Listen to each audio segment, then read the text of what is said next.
close your eyes for a second and picture the coast of Bahia at golden hour.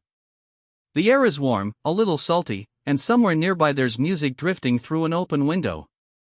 In Brazil, food has a way of feeling like a gathering even before anyone arrives, and today's dish is exactly that kind of welcome: bobo de camarão, a creamy shrimp stew that tastes like a celebration you can eat with a spoon. This is one of those recipes that carries history in its aroma. Bahia's cooking is a meeting place of cultures, with indigenous ingredients like manioc, the comfort of slow-cooked stews, and the unmistakable Afro-Brazilian touch that shows up in the color and perfume of dent oil. When dent hits a warm pan, it's not shy. It announces itself with that deep, golden scent that says, "You're not making just dinner. You're going somewhere." And then comes the coconut milk, soft and soothing, rounding everything out like a sea breeze turning a hot day gentle. What makes bobo special isn't just the shrimp. It's the texture. Manioc, or cassava, transforms into a puree that's silky and thick, the kind of creaminess that feels comforting without being heavy. It wraps around the shrimp and the aromatics, holding onto every bit of flavor. And that balance is the heart of the dish, rich, but bright, smooth, but still full of personality. If you've never cooked with cassava before, don't worry. Today I'll guide you through it in a way that feels calm and doable, and I'll show you how to build flavor step by step so nothing gets lost. And if you've ever had shrimp turn rubbery and disappointing, we're not letting that happen here. We're going to treat it with respect, cook it at the right moment, and keep it tender and sweet. Before we get into the pot, tell me, have you ever tried bobo de camarão, or would this be your first taste of Bahia at home? If you enjoy cooking recipes that come with a little story and a lot of comfort, go ahead and like this video and subscribe, because once you learn this one, it tends to become a tradition. Now, let's start by setting up the ingredients that make this stew so unmistakably Brazilian. Now let's get into the heart of bobo de camarão, because this is where the dish goes from shrimp stew to that unmistakable Bahian comfort. I start with the manioc, also called cassava. If you've ever worked with it, you know it can be stubborn, but it rewards patience. I simmer the peeled pieces in generously salted water until they're so tender a fork slides in without resistance. And here's the trick: before you blend or mash, look for that tough string running through the center and pull it out. That one detail is the difference between silky and slightly fibrous. While the cassava cooks, the kitchen already starts smelling like something familiar and coastal. In a wide pot, I warm a touch of olive oil and soften onion until it turns sweet and translucent, then garlic, just until it blooms. Tomatoes go in next, breaking down slowly, and I let them cook enough to lose that raw edge. Then comes the color and soul, dent oil. The moment it hits the heat, it's like the room changes temperature. Warm, golden, unmistakable. Not too much at first, we can always add, but we can't take it back. Now coconut milk slips in, and suddenly everything looks creamy and calm. This is where I fold in the cassava puree little by little, watching the stew thicken into that signature bobo texture, spoon coating, smooth, almost velvet. If it gets too thick, a splash of cooking water loosens it. If it's too loose, a few more minutes on gentle heat brings it back. Keep the heat low, bobo doesn't like to be rushed. Quick question for you: do you like your bobo thicker, almost like a cream, or a little more stew-like for spooning over rice? Tell me in the comments, because everyone has a right way they grew up with. Now the shrimp. This is the moment people get wrong. Shrimp doesn't need long, it needs respect. I season it simply, then add it only when the base is already perfect. A few minutes, just until it turns pink and tender. Overcooking makes it rubbery, and bobo should feel soft and generous, never chewy. If you're enjoying these Brazil on a plate recipes, subscribe so you don't miss the finishing touches, because next we're going to wake this pot up with freshness, herbs, and that final Bahian flourish before we serve. Now look at this pot for a second. The cassava has melted into a thick, velvet base, and the kitchen already smells like Bahia: sweet onions, warm garlic, that gentle heat from the peppers, and the coconut rounding everything out. Here's the key at this stage: we're building comfort, not rushing. I lower the heat and let it simmer softly, because cassava likes a calm finish. If it's bubbling too hard, it can stick and get heavy. We want creamy and airy, like it's hugging the spoon. I take a moment to taste and adjust. A little more salt, just enough to wake up the coconut. A squeeze of lime, not to make it sour, but to lift the whole stew like sunlight. And then comes that unmistakable touch, a small drizzle of den oil. Not a flood, just a ribbon. The color turns golden orange in seconds, and the aroma changes, deeper and slightly nutty. This is where bobo stops being a shrimp stew and becomes the coastal celebration people talk about. Now, the shrimp. I keep them close and I'm gentle. Shrimp are dramatic, they go from tender to rubbery fast, so I slide them in at the very end, when the sauce is already perfect. I stir once, slowly, like folding silk into cream, and then I let the heat do the work. 2-3 minutes, just until they curl and turn coral. If you're unsure, pull one out and bite it. It should feel springy, not chewy. And because this dish is also about freshness, I finish with chopped cilantro and a few thin slices of green onion. The herbs don't just decorate, they cut through the richness and make each spoonful feel lighter. If you like a little heat, a few drops of pepper sauce on top is all it takes. Tell me, are you team cilantro, or do you swap it for parsley?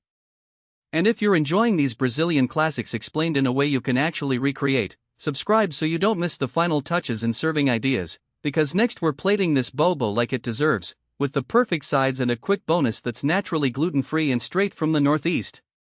Now that our cassava is cooked and soft enough to surrender to a fork, let's talk texture, because bobo is all about that velvety, beachy comfort.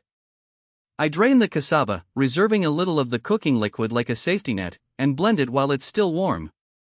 If you're using a blender, go in batches and don't rush it, you want a smooth puree, not a gluey paste. The moment it turns glossy and creamy, stop.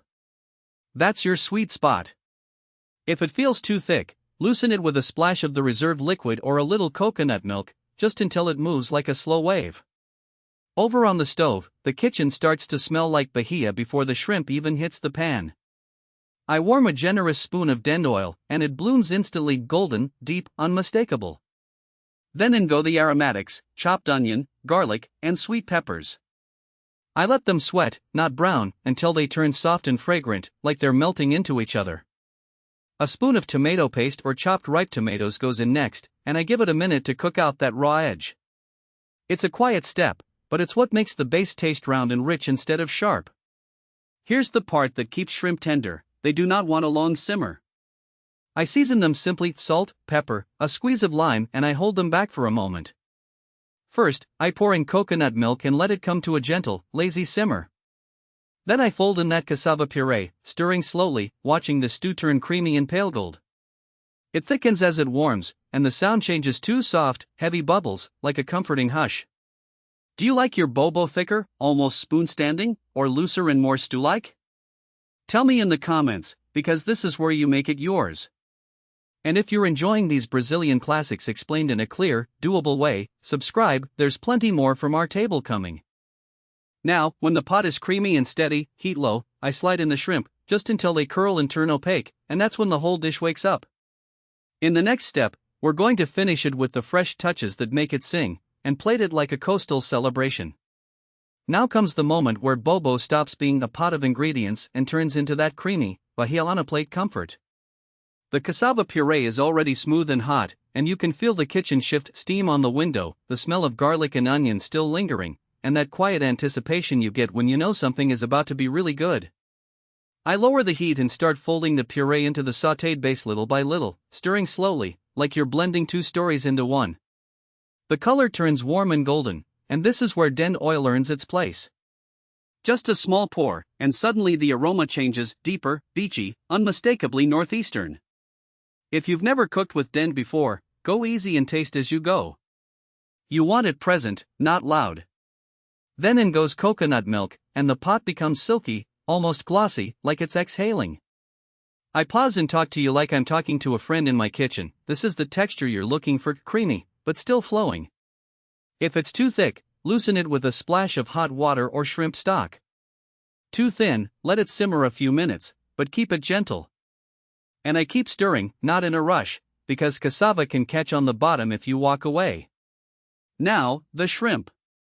This is the one part you don't bully with heat. The stew should be barely simmering when they go in. I slide them into the sauce and watch them curl and turn pink in what feels like seconds.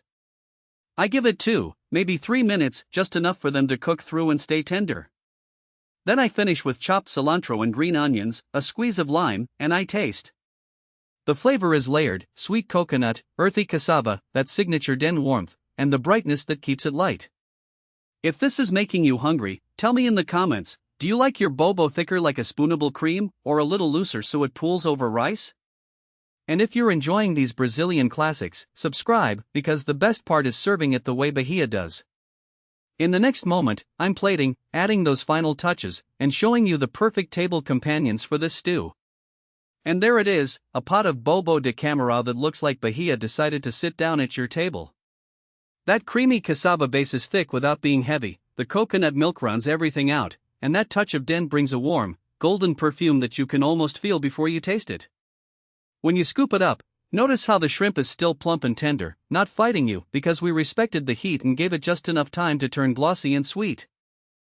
I like to serve it the way it's often loved at home: a generous spoonful in a bowl, a little extra sauce over the top, and the sides that make it feel complete. Fluffy white rice is the classic comfort move, and if you have farofa nearby, sprinkle it like a final crunch that wakes up each bite. Then come the finishing touches that change everything: a squeeze of lime right at the end to lift the richness, a bit more cilantro for freshness, and if you're someone who likes heat, just a small kiss of pepper so it warms the back of the throat without stealing the scene. I always take a second to breathe in the steam: onions, garlic, tomato, coconut, dent like a coastal breeze turning into dinner. And since we're building a Brazilian-inspired table, here's that quick bonus I promised: stuffed tapioca. If you've never made it, it's almost magical. Hydrated tapioca granules in a hot pan turn into a soft, white disc you can fold around fillings. Keep it simple and northeastern style: queijo coalho if you can find it, or mozzarella in a pinch, maybe a little shredded coconut for a sweet savory contrast. It's naturally gluten-free, quick, and it pairs beautifully with the stew.